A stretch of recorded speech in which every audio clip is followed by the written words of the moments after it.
Hi everyone, it's Michelle from Country Morning Creations.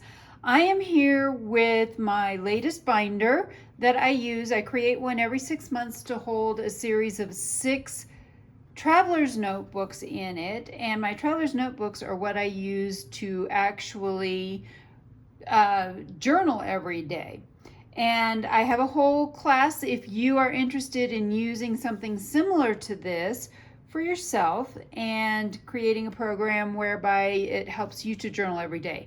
I just know that if somebody handed me a journal this thick, I would be very intimidated and probably would never touch it.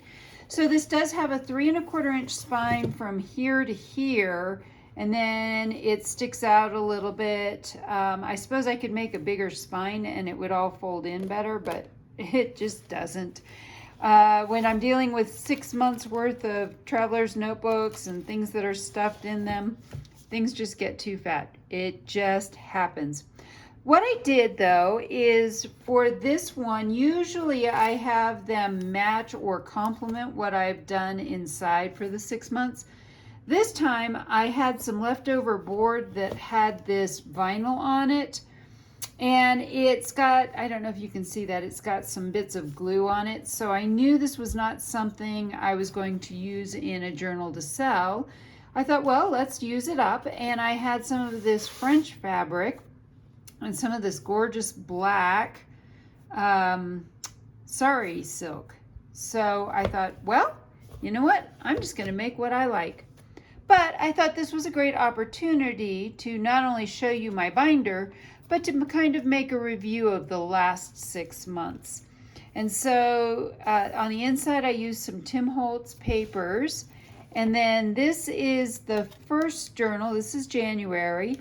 I actually laminated the whole cover. So I added flowers and things in there. And this was the January. I love to use Planning Janny for my collaging in it. And she has a monthly one. It's from her Patreon account, depending on how you pronounce it. And so there's a lot of different things. And you can see here, this is how I bind it. Everything is just tied in because then I'm not trying to go back and actually sew things in. And if I wanted to take something out, I could. So you can see that. Then this was February. Her February one was magic, and for me personally, it was a little creepy. I didn't want to use it. So I went back and pulled out a lot of my favorites from previous months. And this was one where this is this copper. It looks like rose gold, but it's actually copper tape. It is actually conductive. It'll conduct electricity. And this is some sparkles that I added on it. And this one I didn't do a cover page. I think I didn't start, no, I did January, so I guess I skipped February and forgot to do a cover page. For February, I usually do one. So I used a lot, again, a lot of very similar things. That's a page from an Outlander book that I own.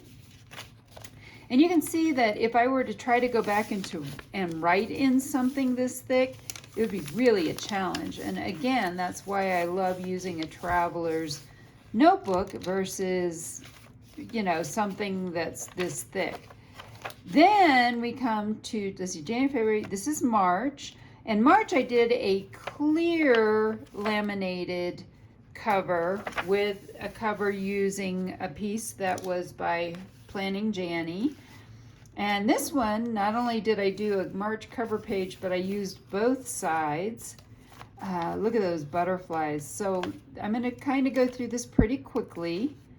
There's not a whole lot fabulous really to see. I used more of that copper tape. It seemed to go really well with this. So this one was kind of an art theme, which was fun to work with. I do, you know, we're artists. We make our junk journals and things like that. And this was actually something that I don't know why it printed negative, so it had a black background, which is fine. I actually one time did an entire traveler's notebook of black paper. It was a lot of fun. Then we come to April, where I did some holes. So I have, these are, I think these are just white forget-me-nots. Usually they're blue, but these may have been bleached out. And I decorated this. This was the paper that comes with it. This is the cover page for that. This one was just more of a springtime theme. Bicycles, hello spring, lots of flowers. This was probably one of my favorites. Oh, and I did some printing. I took the black and white.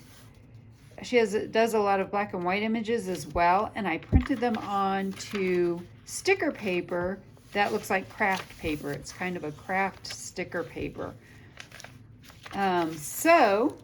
And flips. Oh, and this was fun too. I ran out of ink, so it printed blue. Then this is March, April. Let's see, is this April? Nope, this is May. Now we're on to May. This is Glossy Accents, and I put the moth on the outside to kind of give it a three-dimensional effect. Added a little bit down here of collaging and also did some stenciling. This one, I played around with stenciling the entire edge. This is more of an opal color that I use, so if you look at it, it changes color. It kind of goes pink and goldish between the two. So this one was moths, a lot more of the moth and that kind of thing, some flowers.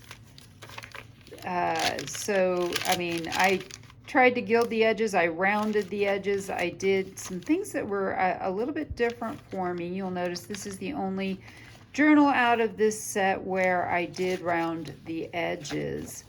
And this is June, and again, I made a window. I cut this out and added these pieces in and did a little bit of collaging, and this one has lace on the spine.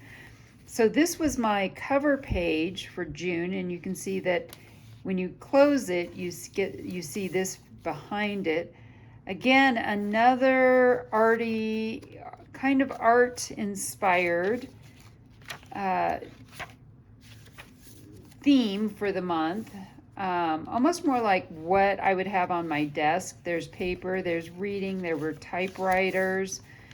This had just a lot of really fun things in it. I really enjoyed this kit. And you can see black and white. I love to do some black and white spreads and lots of fun things. So this was almost more like an organizing one. And that will then go sit on my shelf.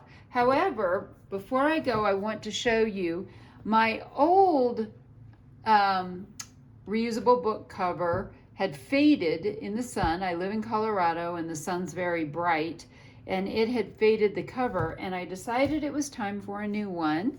I'm going to share that with you as well.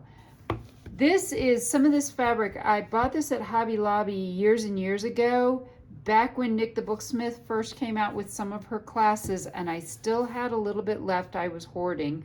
I decided that if I couldn't use it on myself, what's the point in keeping it? So I made my reusable book cover. It's got some Tim Holtz, it's got a book plate and a Tim Holtz, the corner things, and this is Tim Holtz paper again. I used this inside, and as a teacher, I thought this was kind of cute that this would be stuff from spelling. I am not an English teacher. This is my July Traveler's Notebook, which I've already started in. I have my July cover page, and we're almost halfway through now. But I loved how the blue goes really well with the brown. So, and this again just gets tied in as well.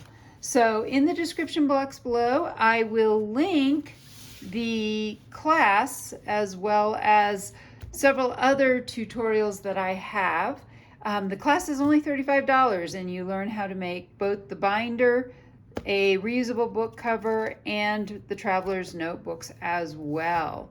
So I will link all that below, and I hope you've enjoyed taking a look at the last half, or the first half of 2021, and then my new reusable book cover. I hope I've inspired you to be creative today.